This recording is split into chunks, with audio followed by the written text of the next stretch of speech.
I don't know what happened there, folks. I don't know if it didn't go live there, but it said it was going to go live, but it didn't go live. So I think we're going to have to do our. Did it say? I know we'll have to do all that introductions again, folks. Oh. So, welcome everyone. We are live now. We thought we were live early. We've had some technical problems today, and this is a slightly different webinar Wednesday. This is our spring vaccine special, and 5 of us on screen here. 5 of us on screen here already. So, if you have joined us, then welcome to today's webinar Wednesday. It's going to be a slightly shorter program, slightly shorter live stream rather today, and we're going to talk all about vaccination. So we're going to go around everyone now because we did do that already, but we just seem to not be on broadcasting. So we should be broadcasting through In Control Scotland Facebook, In Control Scotland YouTube, and also through Citizen Network TV.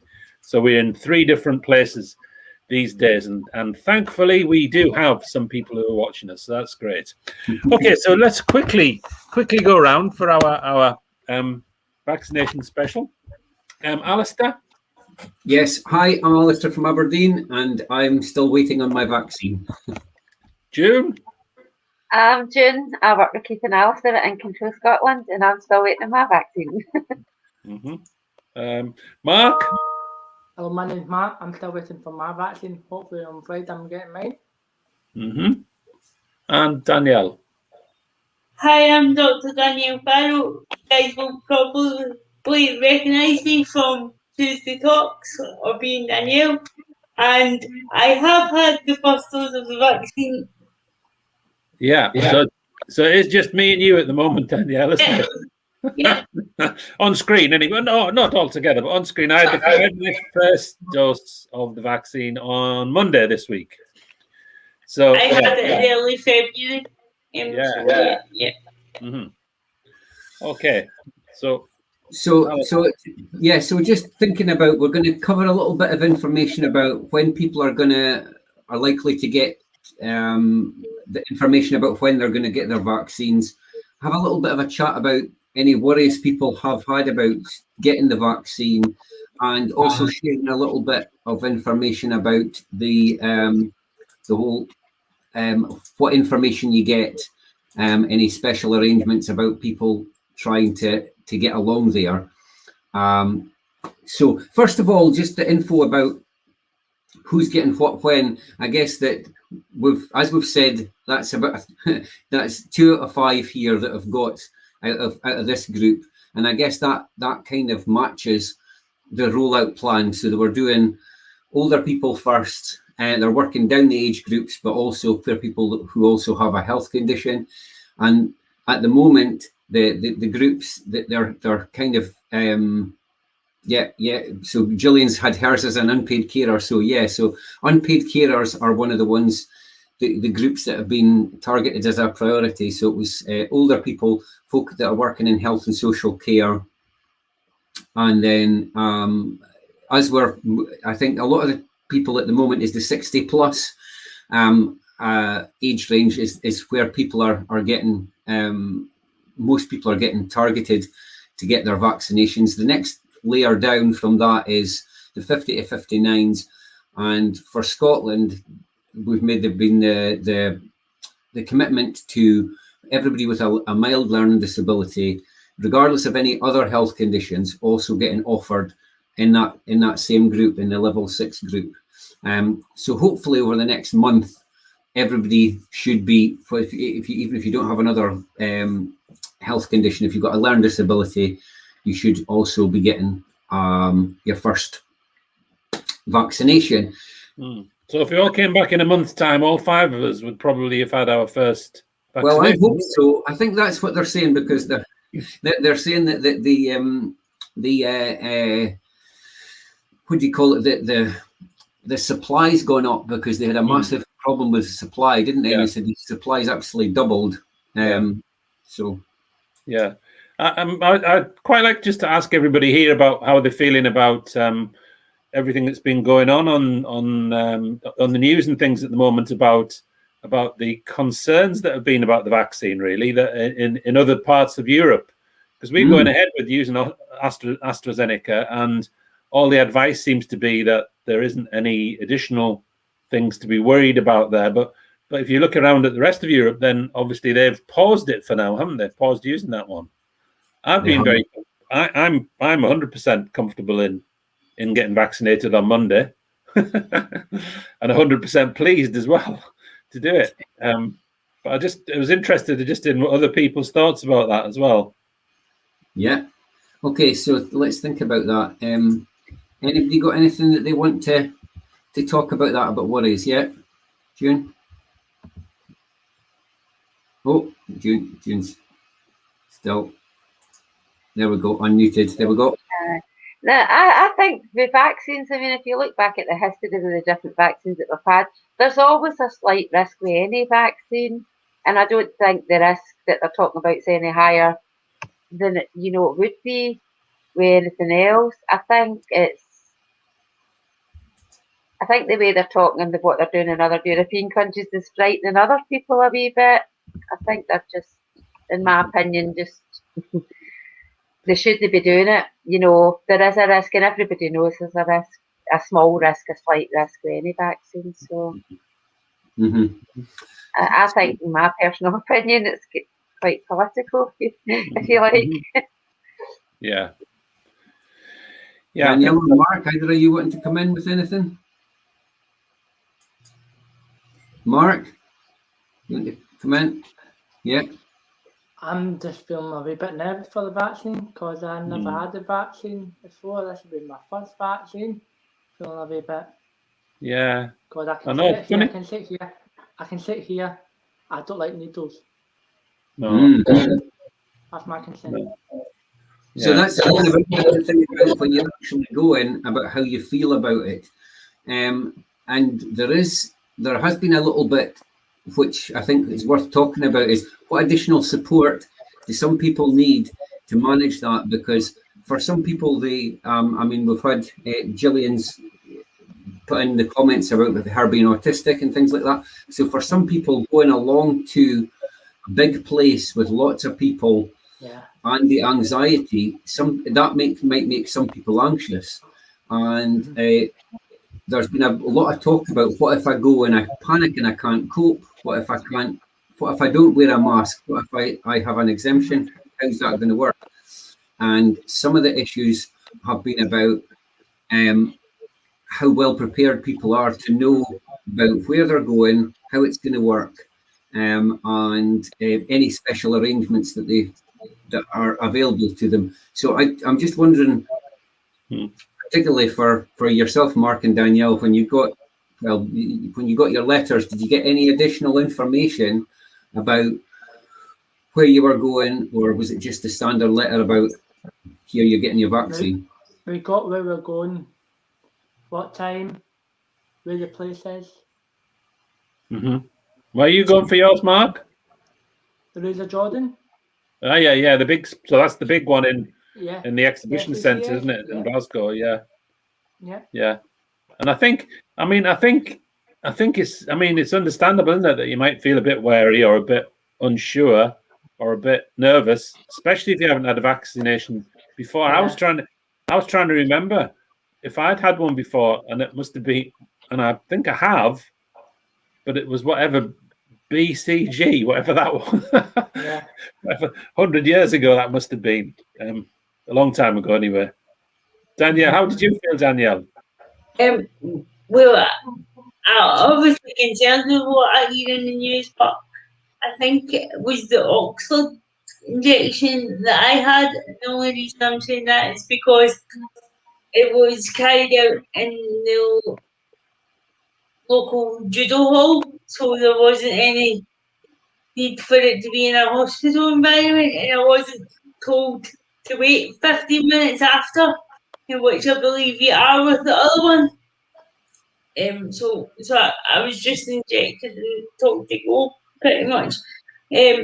But when I got my letter, it was a bit strange because obviously I've had several the government because I'm classed as clinically vulnerable. So I've had a few letters over this, and it actually gave you 3 numbers to call to make the appointment. And when I spoke to my dad about this, he said that's really strange. The appointment was just made for me, but I suppose I'm in a different area. So it gave you 3 numbers. So myself and one of my support workers took one number each and just kept calling it until it rung. Pretty much, it was like a bit like phoning for a ticket for a concert, but it wasn't anything as good at the end of it. Because you were just waiting for it to ring, which I thought was a bit strange. And then when I did get through, I said to the whoever it was I spoke to, I said I'm phoning up to make my appointment for my vaccination, and she said, "Oh, have you got a letter?" And I was kind of like, "Well, of course I have. I wouldn't be phoning if I hadn't." And then she said to me, "You need to make a note of the second appointment I'm going to give you because we won't be sending out reminders." So the second appointment is in May at the moment. And I just think I'm able to put that day on my calendar and I'll get a reminder through my calendar. But I guess my concern there would be, what if I wasn't able to do that, or what if people need help to remember these dates? Because this is really important and you don't want to miss it. Yeah, and people have had slightly different experience. I think the experience of that is different in different places, Danielle. Yeah. Because I haven't got a second date for mine. Yeah, it seems to I'm just going to get a letter at some point just to tell me whenever that is, I think. Yeah. Okay, so that's one of the other things, is that some people have had that additional information about advice to tell people there if you have an aversion to needles, anything like that, and the information about waiting 15 minutes because you were driving. But I think a lot of places have been told to wait the 15 minutes anyway afterwards. I was asked if I was driving, and then if I wasn't driving, I could go. And if I was driving, I had to go and sit down on a plastic seat that was it. Yeah. So that's interesting. So it doesn't seem to be consistent. Another part of information that's not consistent is drinking alcohol. You know, some people there've actually been some reports that have said that it can actually affect the uptake of it if you're having a drink, you know, in the couple of days before and a couple of weeks after and you really should avoid drinking alcohol. But I know that I've seen that written up. A lot of people that have said have gone for their injections haven't been told that, and also haven't been told about the importance of keeping yourself hydrated, you know, afterwards, because you can feel a bit woozy and stuff afterwards. So it's not that consistent, isn't it? No, I never heard anything about alcohol. Yeah. No. Okay. No. There's been a little bit of a confusion, so apologies. But here's Joe's joining us now. Live. All right. Hi, Joe. Hello. Hi. Hello. Joe, do you want to tell us a little bit about your experience of getting the vaccine?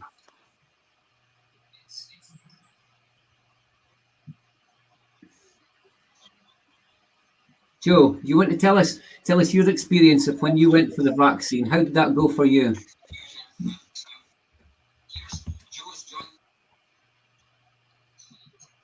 There seems to be a bit of a delay on Joe's one. Hello. Hi, Joe. Can you Take this down. Yeah, at first,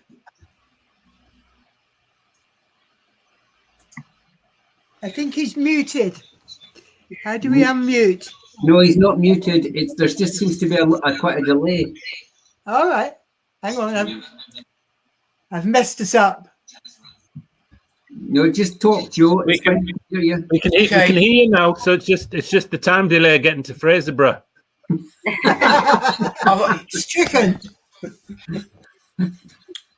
Okay. But first,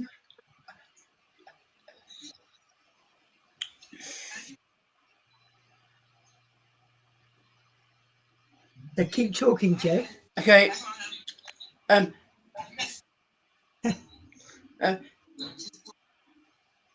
Okay.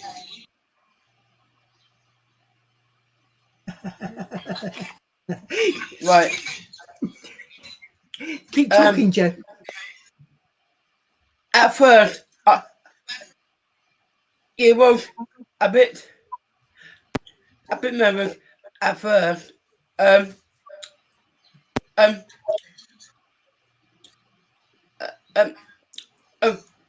I went have it done and that, and I'm fine at first, and then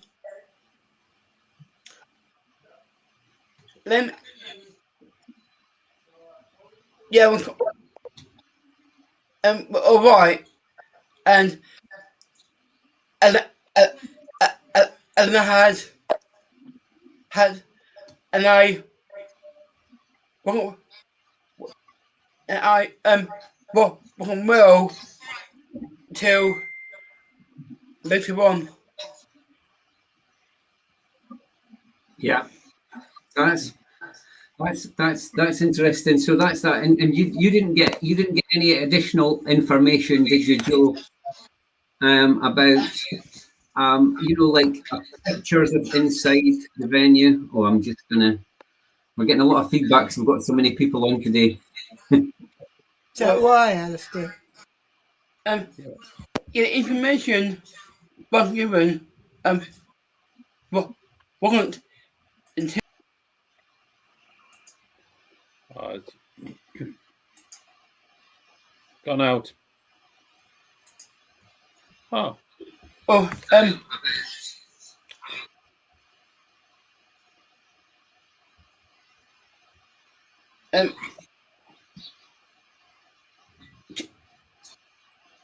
into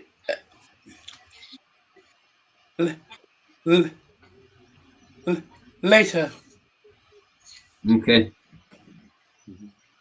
thanks. So that Nobody said to him, Alistair, nobody said to him if he was poorly what he should do. Okay, so that's an important thing, isn't it? Just what information you need, what you need to look for, and how you need to look after yourself. So that is really important. Yeah. What, thinking afterwards? You mean thinking after you've had your vaccine? Yeah. Follow-up care. Yes. Yeah. I would have given him a couple of paracetamol. Yeah. So one of the things I was just going to share was this is some of the stuff that we've had from in Aberdeen, is that they've got I'll just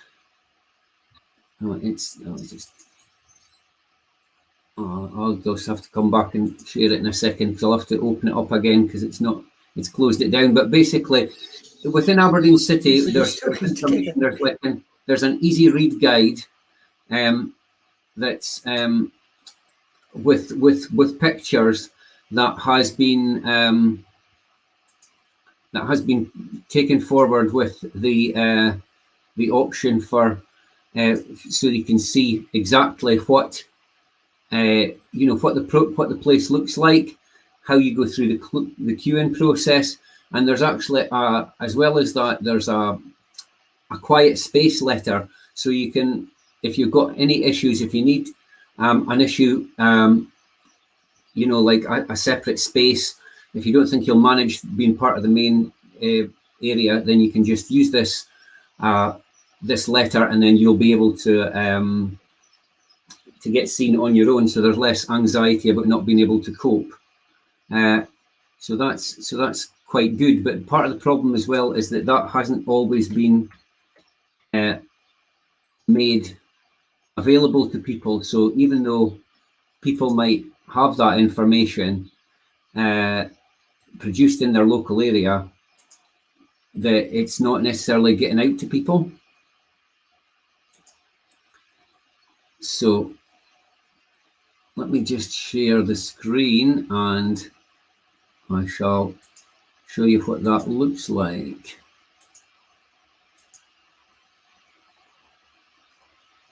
So is everybody seeing that? Yep, we can see that now, Alistair. Perfect. So that's it just talks you through that whole process of the check-in area, going to the booth, you know, sit down for 15 minutes, go out the door and leave. And it's got, that's if you go in from upstairs, and then if you arrive from the underground car park, how to get up to it from there. And so it's given you a couple of options there. If you need a quiet area.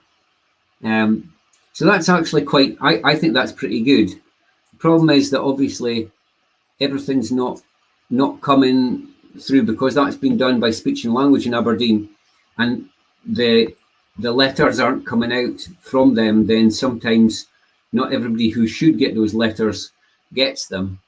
So we are going to put some of that stuff up on In Control Scotland's website so that people have access to that information. And then there's do you want to see the letter about the quiet space? So we've also got, well, I'll share that and see if I can get that open. The quiet space one. And I know that somebody who I shared this with the other day has used it and it worked. Said it worked perfectly. They managed to get the they used the quiet space. Yeah, yeah, and it went really well. So that's the quiet space covering letter from. So certainly, if anybody's in Aberdeen, they can use this. So in Aberdeen, we've got Tekka, which is the big new performance venue. But people also have the option in Aberdeen of going to Cornhill Hospital, which is more in the city centre, because some people, although Tech is fine and big, it's not that accessible for some people. So that's been a bit of an issue. And then if people really can't travel, there is the option for district nurses to do a vaccination with people at home. So there are options if people are feeling really stressed about it. And it's just that whole thing about making sure that people have those options. And then the final thing that I'll share is just the so Alistair. Yeah.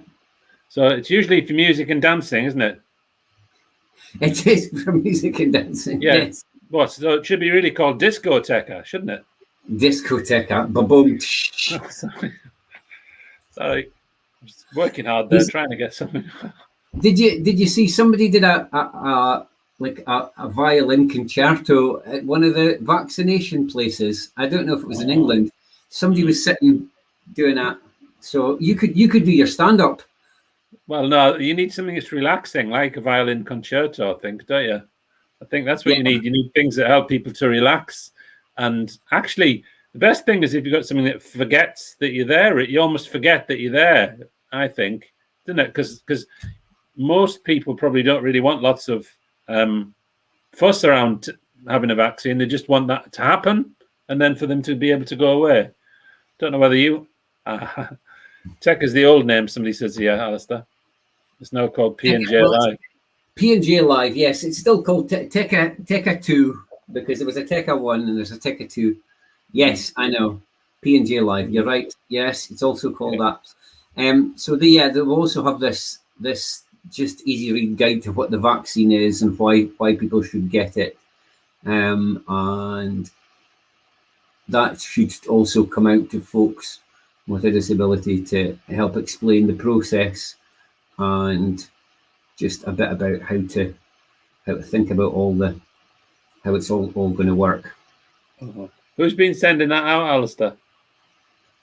Well, this is essentially, it seems to have come through. So it's been developed by Speech and Language in Aberdeen, and it seems to be coming out through people through care management. But we know that people. So then the issue is, if people don't have an active care manager, then potentially that's the issue, is that they're not getting this because it's not joined up with the with the letters. So it just needs to be slightly better coordinated. Because I think that's good. Yeah. What did you say? We make those available on our website as well for anybody else from another area who might want to just reference that, might want to have a look at the information, the easy read information, for example. Yeah. Okay. There's one there, just somebody asking about saying one of the potential side effects, Dan. Yeah. So that's a bit like what Joe was saying, really, just having the chance to talk a bit about how you might feel afterwards. And what's the best thing to do if you do feel like either unwell or your arm's a bit sore or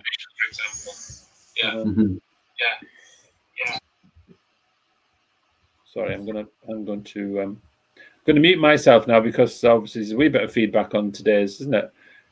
So is anybody else?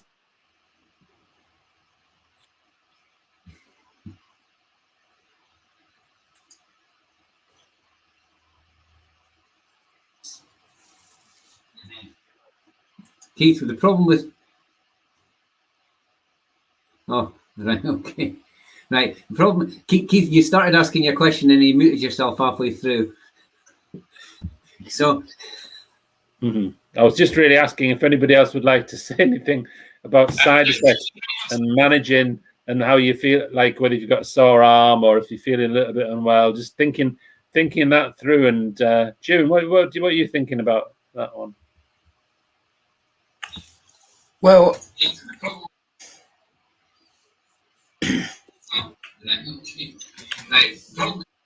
Sorry, you asking me there? Yeah.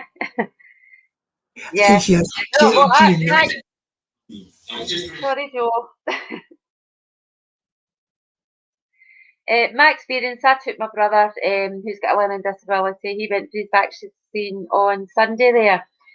And just some of the stuff that Alistair was showing, I think that's great. You know, he didn't get that. He just got the general letter that went out to everybody, where it was, what time, where we were to go. And Alan's experience, Alan's my brother, he's been watching all this going on in the news, obviously. And when they're showing you people getting vaccines on the news, they're in wee cubicles and there's a nurse with them, etc. So I think he was quite anxious. He doesn't like needles. So it took a wee bit of working with him up until Sunday to get him there. And I think when we went in, of course, when we went into where he was getting the vaccine, it was like a big open hall with tables and chairs. So I could see him getting a wee bit anxious because it wasn't what he'd seen. And if they'd sent a letter out with some of the stuff you were talking about, Alistair, where they were showing you the hall, how to get there and things like that, he would be able to see. And in hindsight, you know, I'm very much into all that kind of accessible stuff and informing people in the right way. And in hindsight, I wish I had asked, can I have a photograph of the hall so I could show Alan, etc. But we'll do that for his next vaccine when he goes for the second one.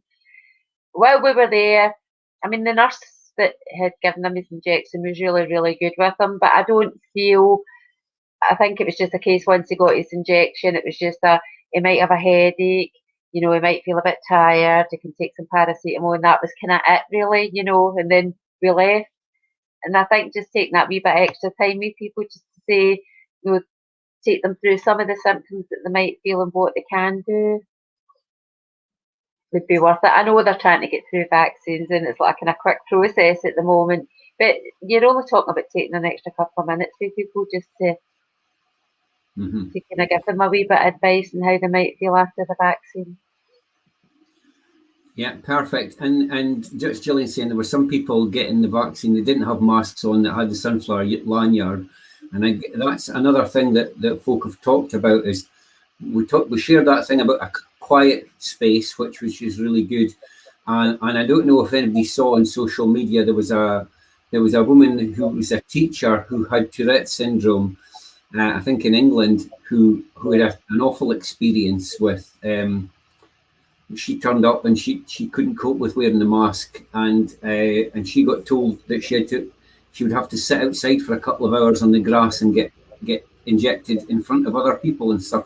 So I think hopefully folk have learned from all that stuff, and people can expect a safe space and a quiet space. It would be really great if anybody watching from around Scotland, if your local authority, if you've got an easy read guide or information, if you could let us have it, so that in case it's not getting to people, we could just post all the stuff we get up on our website, because June's already made like a COVID section on the website, and that way hopefully more people can get that information when they need it and not get themselves stressed, any extra stress, because it's that just trying to take the edge off.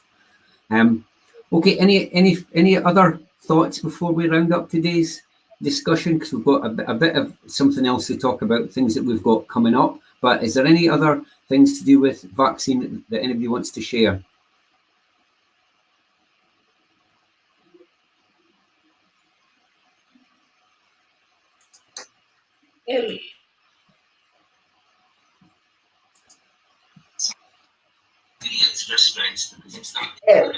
Alistair, it might be worth some people knowing that I have blogged about my first vaccination, and I will blog again in May when I go for my second one about my experience.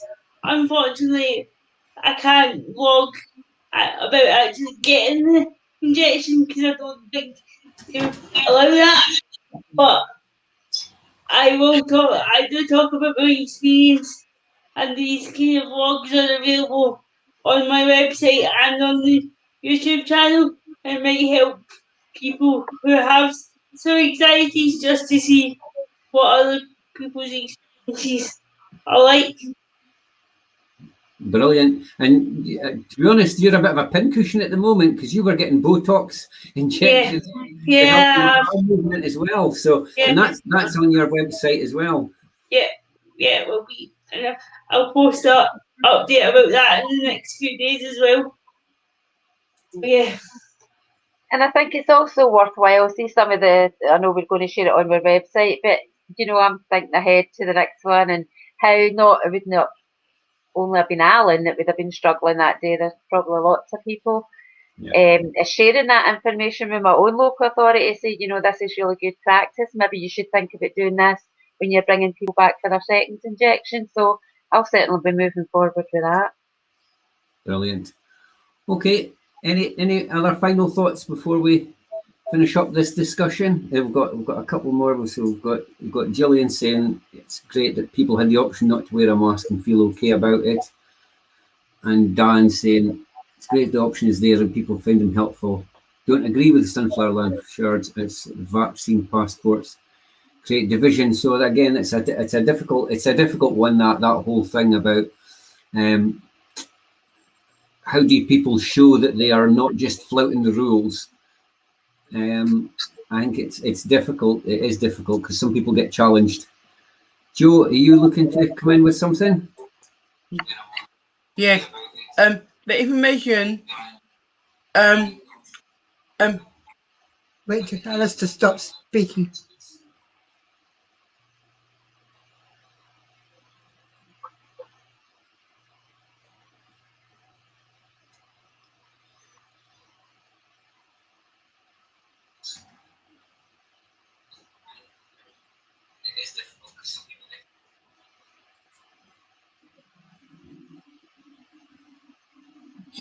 Yeah.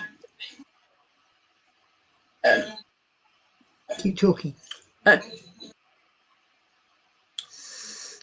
Yeah, information was given didn't came until later on. I thought at the time my mail would have came straight to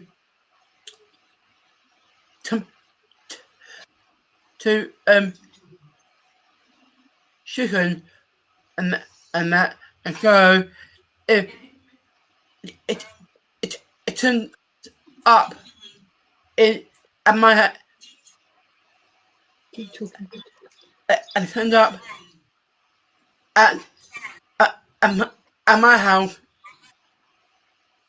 in the book and that, so it was a bit late and that, and so I think that's usual in Aberdeenshire, that the letters only come like a day beforehand or 2 days beforehand, and that doesn't give people a lot of time to sort themselves out. And I think that's common. Yeah. No, that's important, and that's important to know. Thanks for sharing that, Joe. And there's been a bit of discussion about some of the other ways that you can. A lot of feedback there. Yeah, some of the other ways that you can show that you've got a disability. So you can get the cards. Yeah, you can get the sunflower lanyards is something you can buy. So there is that issue about, anybody can buy that. Are they correct or not? But I think it's just that option of making sure that people aren't constantly being questioned. So thanks everybody for joining us. That's been a really great debate. Keith, you wanted to say a little bit before we go, just a bit about the children's lunchtime sessions. Yes, thank you, Alistair. Sorry, there we are. I've got my mic unmuted now.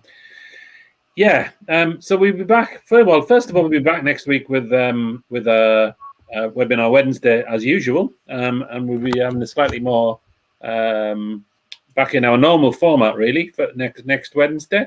But on Thursday next week, we have the first of our lunchtime sessions for anyone interested in self-directed sport for children, young people, and families. Really, so it's not showing the flyer just now, Alistair. It's showing something else. Showing an email. Is it not showing the flyer? No. No, it did show. It's showing a flyer. It's now showing an email. Yeah. Okay. So these are. I'll just talk and see whether. So these are sessions that we're going to do on the first Thursday of every month over the next 3 months. For anyone interested in having conversations around discussing self-directed sport, children, young people, and families. So each session will have a little bit of input, but plenty of space for people to talk about the things that are either challenging them or good things that are happening for them or things that they want to find out about. So the next first one is on Thursday, the 25th of March. And if you're interested in coming along, just get in touch with us. We'll be on Microsoft Teams, these sessions, and we'll send you the link to them. And the first session will talk about the Social Work Scotland standards and what they might mean for children, young people, and families, the new Social Work Scotland standards around self-directed sport. And it will also share some of our experiences over the last year in working in different places, helping to promote ways that more children, young people, and families can have more choice, control, and flexibility in the way the support's organised and planned and delivered. So if anyone's interested in coming along, just get in touch with us, Alistair. If they want the flyer, get in touch with us. And the first one is next Thursday, and then the last Thursday of every month, going through until the end of June. Smashing. Okay, thanks everybody for joining us, and we'll hopefully see you again soon. Bye. Thank you. All right. Bye-bye. Bye. Bye.